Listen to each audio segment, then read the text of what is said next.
Olá, eu me chamo Rodrigo Ayub, para quem não me conhece eu sou médico, pratico uma área chamada medicina ortomolecular, que é uma área muito voltada à promoção da saúde, prevenção de doenças, e a gente fala muito de mudança de hábitos de vida e alimentação. E nesse vídeo eu vou tentar falar de uma forma muito resumida o que eu entendo sobre alimentação. Eu vou dividir os alimentos em 5 grupos principais e vou dar uma explicação muito prática, muito pragmática de por que em vários vídeos eu cito alguns alimentos como os alimentos mais importantes na nossa alimentação diária, tá bem? Aí você pode falar assim, mas ele falou que é médico e ele não é nutricionista, vai ficar falando de alimentação. É assim, um médico hoje que não sabe nutrição, ele está completamente desatualizado. Tá bem? Hoje já se sabe da importância da epigenética muito maior, é um processo muito maior do que a genética, né? A epigenética é a modulação, né? A ativação ou silenciamento de genes, e que a gente faz isso a partir de hábitos de vida, e um dos principais, que são mais relacionados com essa área, né, chamada epigenética, é a alimentação. Então, Hipócrates já sabia muitos anos atrás, né? O Hipócrates, que a gente chama que é o pai da medicina, ele falava, desde que o alimento seja o seu remédio. Então, é fundamental todos os médicos terem noção de alimentação, noção dos fitonutrientes, dos minerais que participam de determinadas doenças, para sempre dar essa orientação para os pacientes. Isto, para mim, é imprescindível. Então eu vejo pacientes às vezes que falam assim, doutor, olha, eu já fui em vários médicos e tomei vários medicamentos, e é a primeira vez que um médico me pergunta o que eu como. Um paciente, por exemplo, chega com uma azia, uma dor de estômago, né, um refluxo, e você tem que saber o que ele está comendo, porque normalmente isso é um sintoma de que o corpo está reagindo àquele alimento, né, está rejeitando aquele alimento. Mas enfim, então falando só bem resumido sobre alimentação, o que vai de encontro com a maioria dos vídeos que eu falo e eu oriento sobre os alimentos que a gente deve ingerir, né? Eu vou falar isso de uma forma muito resumida, na verdade cada grupo alimentar desses merece um vídeo, mas eu agora quero atentar basicamente sobre a composição, né, nutricional desses cinco grupos que eu dividi na minha cabeça. Então vamos lá, o primeiro grupo seriam os cereais. Os cereais. Bom, no grupo de cereais eu estou incluindo o arroz, o milho, o trigo e vou incluir a soja. A soja poderia estar incluído no grupo dos grãos, mas eu quero incluir nesse grupo por quê? Porque a soja, junto com o arroz, junto com o milho e junto com o trigo, né, eles hoje sofrem processos, né, processos industriais que alteraram essas espécies, né, essas plantas, né, essas espécies vivas, elas foram alteradas através de processos ou chamados transgenicidade ou a hibridização, né, o que aconteceu com o trigo. Mas então, a soja e o milho, por exemplo, eles são hoje mais de 95% transgênicos. E a gente come este alimento que foi modificado pelo homem, né? Ele pegou um gene de uma espécie e transportou para um outro, para essa planta, né, para esse alimento, para modificar esse alimento por algum motivo, né? No caso da transgenicidade desses cereais, é para ficar mais resistente a herbicidas, durar mais, aumentar a produção. Tudo muito excelente para a indústria alimentícia, péssimo para o organismo humano. Hoje já existem vários estudos mostrando as alergenicidades que causam esses alimentos, tá bem? Então o poder de gerar alergias no nosso corpo, formação de cancros, né? Embora ele não seja, a transgenicidade hoje ainda não seja comprovadamente cancerígena em humanos, ela é comprovadamente cancerígena em outras espécies animais. Então você tem que acreditar que é óbvio que ela estimula o nosso corpo de uma forma negativa. Enquanto o alimento ele tem que sempre ser o foco de nutrição do nosso corpo. A gente tem que olhar um alimento e ver o que ele pode me dar de bom. Então quando você vê um cereal transgênico, você fica preocupado se ele realmente ou não vai te causar mal. E de bom ele quase que não causa nada, ou seja, é um alimento que deve ser proscrito da nossa alimentação. E você vê que hoje é a base da alimentação de muitas pessoas. E quando eu falo em cereais, nesse grupinho que eu vou colocar aqui, eu vou falar sobre os valores em carboidratos, proteínas e gorduras, tá bem? Dividindo esses 3 grupos, só para mostrar um outro lado, além dessas alterações que a indústria gera e transforma os alimentos. Então, por exemplo, os cereais. Os cereais, eles são muito ricos em carboidratos, tá bem? Então é aquilo que eu já falei, que é um macronutriente que não é essencial para o nosso corpo, porque o nosso corpo consegue se necessitar de energia, ele consegue transformar as proteínas e as gorduras em energia. Então, os cereais, ele é a principal fonte de carboidratos, né? A partir do amido, e uma fonte relativamente moderada de proteínas e muito baixa de gorduras. Ou seja, você vê, eu falo muito bem das gorduras nos vídeos, né? Quem já não viu os outros vídeos que eu falo sobre gordura saturada e falo sobre colesterol também, a gente sabe a importância que a gordura tem na estruturação e no equilíbrio hormonal, no equilíbrio do nosso corpo. E quando você come um alimento que não tem gordura, esse alimento vai ser deficitário para o nosso organismo funcionar a 100%. Então, uma pessoa que baseia a sua alimentação em comer cereais, ela não está fazendo uma alimentação adequada. E a gente vê muitas pessoas que é assim, né? Acorda de manhã, come um pão, aí no meio da tarde come uma bolacha refinada, não sei o quê, aí na hora do almoço come arroz e depois vai jantar e come uma pasta com soja, etc. Ou seja, passou o dia inteiro comendo cereais e teve uma alimentação muito pobre nos outros nutrientes. O segundo grupo que eu queria falar seriam os legumes. Vou colocar no mesmo grupo, os legumes e as verduras. Os legumes e as verduras, eles são alimentos que têm razoável concentração de carboidratos, tá bem? Não tanto como os cereais. Quantidade excelente de proteínas e baixa concentração de gorduras. Então aí você vê que é um alimento nutricionalmente já muito mais favorável, porque embora ele não tenha gorduras, ele tem muita proteína e isso inclusive é o motivo pelo qual os vegetarianos, que comem muitas verduras e legumes, eles têm a capacidade, a concentração proteica suficiente para o dia a dia e com baixa ingesta de carboidratos. Então realmente quando você tira os cereais da sua alimentação, você mantém a concentração de proteínas necessárias para o seu corpo e as fontes de energia, ou seja, legumes e verduras, e aí eu vou colocar aqui, olha, um tchezinho, é um alimento que merece uma estrela. Eu acho que todas as pessoas deveriam comer todos os dias uma travessa grande com muito verde, né? Muitos legumes, muitas verduras, pelo menos uma vez por dia. Eu faço isso na minha vida todos os dias. Uma das minhas refeições, normalmente eu só faço 2 refeições por dia, tá bem? Eu faço o que eu preconizo muito, o jejum intermitente, na grande maioria dos dias, e numa das 2 refeições, normalmente a refeição da noite, eu faço uma travessa imensa. Eu posso um dia mostrar eu fazendo em casa isso e tirar até uma foto e mandar. Vocês veem a travessa que eu tenho, que eu encho de espinafre, rúcula, alface, cenoura, beterraba, e etc, etc. E coloco tudo junto com azeite, vinagre, sal integral e algumas especiarias, né, como açafrão, o orégano. Coloco tudo nisso, um pote de nutrição à noite, um momento que a gente não precisa de muitos carboidratos, né? E junto com sementes oleaginosas eu faço aquela travessa que me dá muita nutrição, me dá muitas substâncias muito boas, inclusive para eu passar o processo da noite sem muitos carboidratos. Para mim é a refeição perfeita, você comer à noite ou uma sopa ou então fazer uma travessa dessas de vegetais e legumes.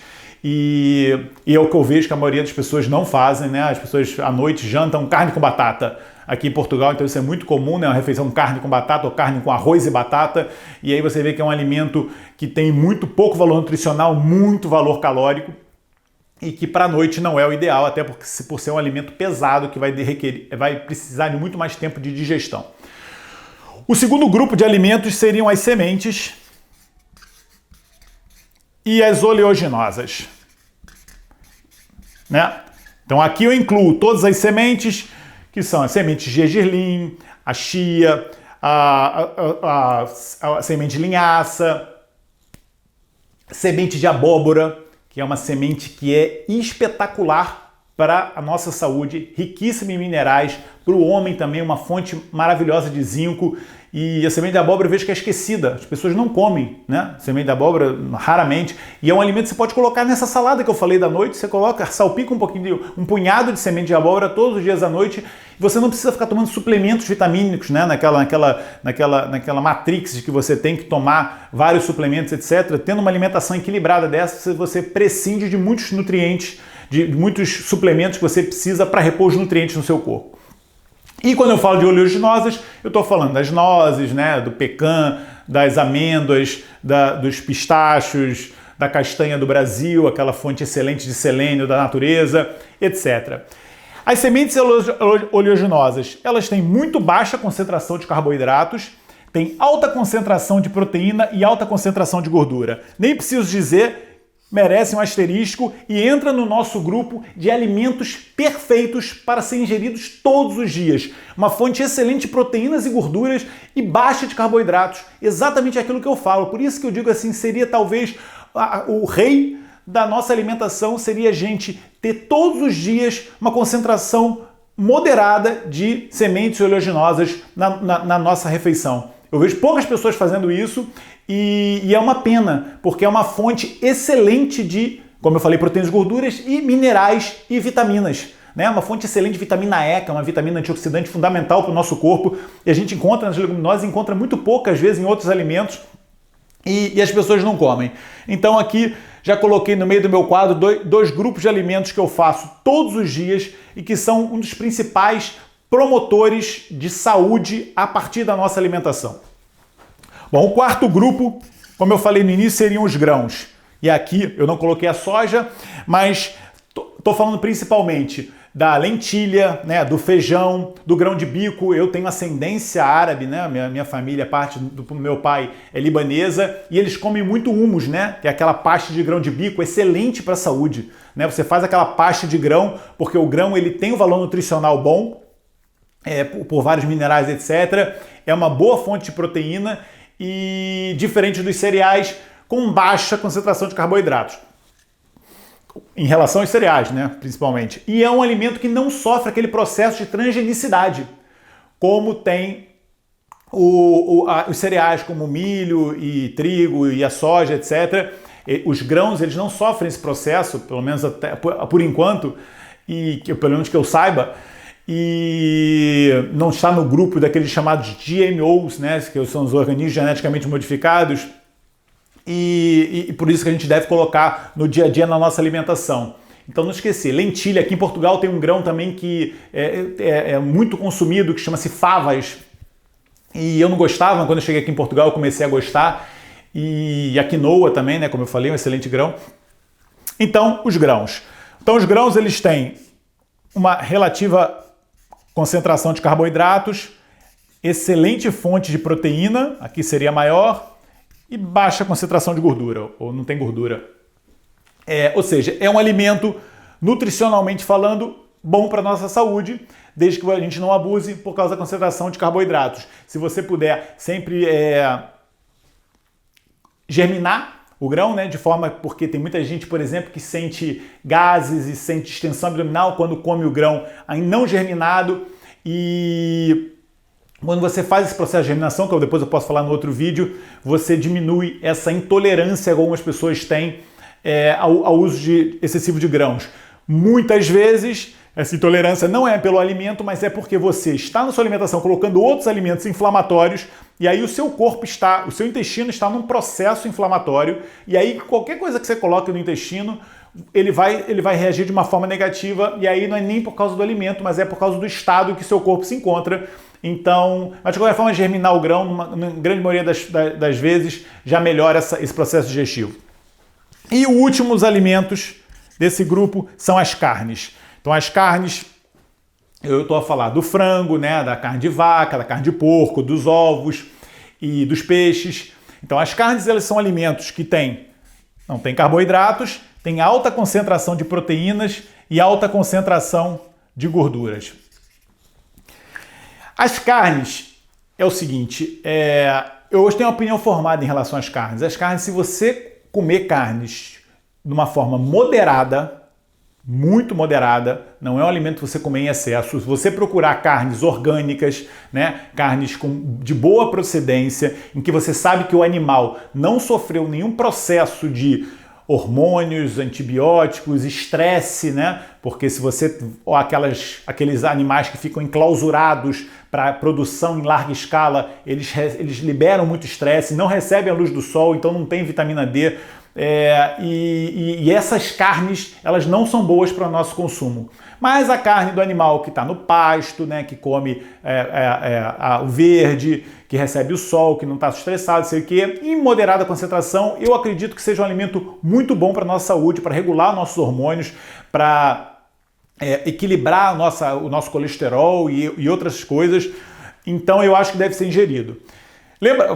Perceber, né, que é uma fonte proteica excelente, mas lembrar que a gente tem as legumes e verduras e as leguminosas e sementes como um aporte proteico, o que garante, por exemplo, ao vegetariano, né, às pessoas que não comem carne, um aporte proteico suficiente para uma vida saudável. Então é assim, otimizar na sua alimentação legumes e verduras, sementes oleaginosas. Esse é o recado que eu queria deixar para esse vídeo. Esses grupos alimentares que eu coloquei o asterisco são os mais importantes, que vão nos fornecer os nutrientes mais importantes para o nosso corpo de uma forma saudável, hoje não modificada, tá? Por enquanto não modificada, então não sofre os processos de transgenicidade ou de hibridização.